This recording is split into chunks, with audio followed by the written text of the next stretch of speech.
बहुत समय पहले की बात है। काशीपुर नाम का एक बहुत छोटा सा गांव था। वहां के लोग बहुत ही हंसी खुशी एक दूसरे के साथ मिलजुल कर रहते थे। इस गांव में हरिया नाम का एक व्यक्ति रहता था। उसके परिवार में उसकी पत्नी और 2 बच्चे थे। हरिया के पास 2 गायें थीं, जिनका दूध बेचकर वह अपने जीवन निर्वाह करता था। इस गांव की सबसे बड़ी समस्या थी पानी की, क्योंकि पूरे गांव में केवल एक ही तालाब था। लोग इसी तालाब से पानी भरकर अपने दैनिक जीवनचर्या के काम किया करते थे। गांव में और कोई पानी का साधन न होने की वजह से गांव के लोगों को इसी तालाब के पानी पर निर्भर रहना पड़ता था। हालांकि गांव के लोग अपनी इस जिंदगी से खुश थे।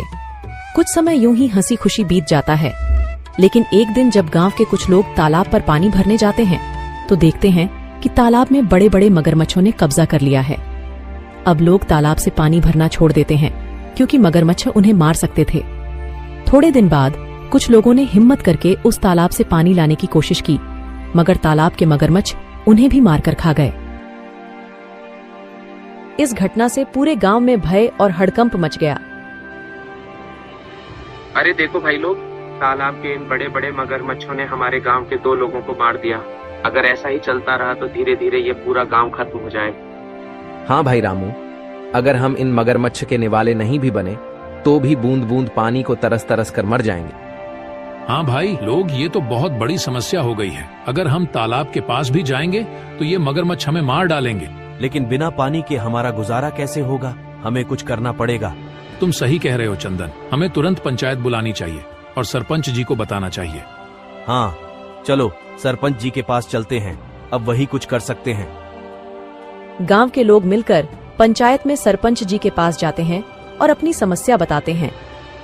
हाँ सरपंच जी, मगरमच्छ बहुत खतरनाक होते हैं। अगर हम तालाब के पास गए तो हमारी जान को खतरा हो सकता है।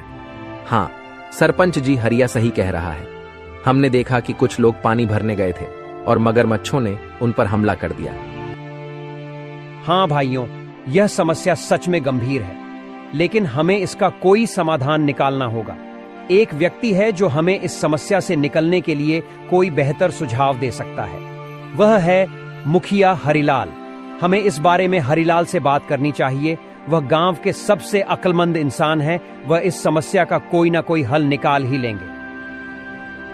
राजू और बिरजू, तुम दोनों मुखिया के घर जाओ और उनसे कहो कि सरपंच जी ने उन्हें तुरंत याद किया है। दोनों सेवक मुखिया के घर जाते हैं और मुखिया को ले आते हैं।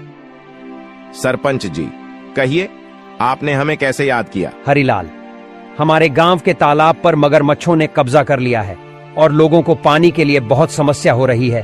अब तुम उनकी समस्या का कोई समाधान निकालो। मुझे तो कुछ समझ ही नहीं आ रहा, आखिर उन मगरमच्छों से कैसे छुटकारा पाया जाए। मुखिया गहरी सोच में पड़ जाता है और फिर उसको एक उपाय सोचता है और वह सरपंच जी से कहता है।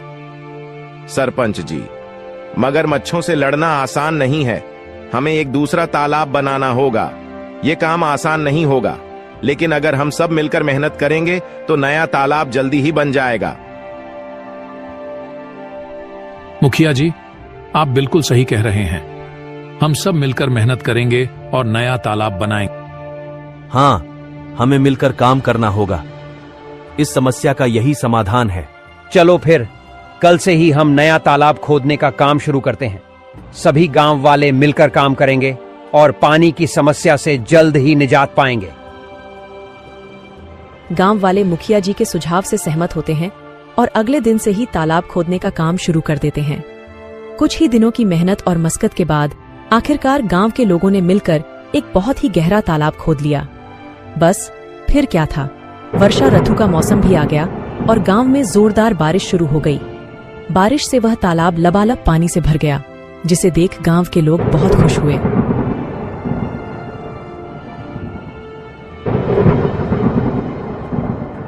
अरे हरिया, यह देखो, हमारा तालाब कैसे पानी से भर गया है। अब हमें पानी के लिए उस मगरमच्छ वाले तालाब में जाने की जरूरत नहीं पड़ेगी। हम यही पास ही के तालाब से पानी भर लिया करेंगे। हाँ काका, आज मैं बहुत खुश हूँ। आखिरकार हमारे गांव को इस पानी की समस्या से निजात मिल ही गया।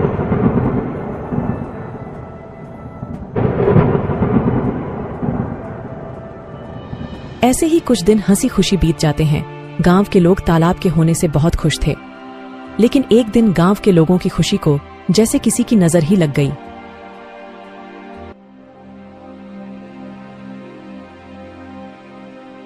सुनिए जरा, ये तालाब से मटकी भरकर ले आना। घर में पानी खत्म हो गया है। और हाँ, थोड़ा जल्दी आना। वहाँ गांव वाले लोगों से बातें करने मत बैठ जाना जब तक मैं आपके लिए गाय का दूध निकाल देती हूँ। ठीक है राधा, लाओ 2 मटकी मुझे, मैं अभी पानी भर लाता हूँ। जब हरिया मटकी लेकर तालाब के पास पहुंचा तो उसने देखा वहां पर मुखिया हरिलाल खड़ा है और वह गांव वालों से पैसे ले रहा है। हरिया ने एक व्यक्ति को रोककर पूछा, भैया क्या बात है? ये मुखिया जी किस चीज के पैसे ले रहे हैं? अरे भाई हरिया, क्या बताऊं अब तुम्हें। अब यह मुखिया जी हमसे इस पानी के पैसे ले रहे हैं। इनका कहना है कि जिसे भी इस तालाब से पानी भरना है उसको पैसे देने होंगे, और जो पैसे नहीं देगा उसे तालाब से पानी नहीं भरने दिया जाएगा। भगवान जाने अब इस गांव में क्या कहर आने वाला है। हरिया पानी भरने के लिए तालाब के पास खड़ा हो जाता है। जैसे ही वह तालाब से पानी भरने जाता है, मुखिया उसे रोकते हुए कहता है, हरिया, तुम क्या कर रहे हो? तुम्हें पता नहीं है कि यहाँ से पानी भरने के लिए पैसे देने होंगे? लेकिन यह तो गांव का तालाब है, यहाँ पानी भरने के लिए पैसे क्यों देने पड़ेंगे? यह नियम अब बदल गया है। यहाँ से पानी भरने के लिए हर किसी को पैसे देने होंगे। ये तो सरासर अन्याय है। ये तालाब सबके लिए है, हमने मिलकर इसे खुदा है। तुम पैसे कैसे मांग सकते हो? मुझे कानून मत सिखाओ, यह मेरा आदेश है, और जो इसे नहीं मानेगा उसे तालाब से पानी नहीं मिलेगा। यह बिल्कुल गलत है। मैं इस बात को जमींदार साहब के पास ले जाऊंगा। तुम्हें इसका जवाब देना होगा। जाओ जाओ, जमींदार साहब के पास जाओ। लेकिन तुमने इस बारे में जमींदार के सामने अपना मुंह भी खोला तो तुम्हें और तुम्हारे परिवार को इसके गंभीर परिणाम भुगतने पड़ सकते हैं। मेरी शिकायत करने से पहले एक बार अपने परिवार के बारे में भी सोच लेना। हरिलाल से पंगा लेना तुम्हारे परिवार पर भारी पड़ सकता है। ठीक है, मैं पैसे दे दूंगा, लेकिन याद रखना यह अन्याय ज्यादा दिनों तक नहीं चलेगा। हरिया मजबूरी में पैसे देकर पानी भरता है और वहां से चला जाता है। राधा, जो हम सब गांव वालों ने मिलकर तालाब खोदा था, मुखिया जी ने अब उस पानी भरने पर रोक लगा दी है। मुखिया ने कहा है कि अगर पानी चाहिए तो तुम्हें इस पानी की कीमत चुकानी होगी। ये मुखिया अपने आप को समझता क्या है? देख लेना, एक दिन इसके पापों का अंत जरूर होगा। हम गरीबों की इसे एक दिन हाय जरूर लगेगी। इतनी गर्मी में गरीबों से पानी के पैसे लेता है। देख लेना, एक दिन ये मुखिया बूंद बूंद पानी को तरसेगा। नहीं राधा, ऐसा मत कहो। कोई हमारे साथ बुरा करता है, इसका मतलब ये तो नहीं कि हम भी उसके साथ बुरा ही करें। ऊपर वाला सब देख रहा है, सबको सबकी कर्मों की सजा जरूर मिलती है। मुखिया को भी उसकी किए की सजा एक न एक दिन जरूर मिलेगी। एक दिन गांव में एक नया व्यक्ति आता है और तालाब के पास पानी पीने की कोशिश करता है। ये तालाब तो काफी बड़ा है, यहाँ से पानी पी लेता हूँ, प्यास बहुत लगी है। ऐ, तुम कौन हो? नमस्ते, मैं एक यात्री हूँ और बहुत प्यासा हूँ। बस थोड़ा पानी पीने के लिए रुका हूँ। यहाँ पानी पीने के लिए रुक गए? यहाँ पानी पीने के लिए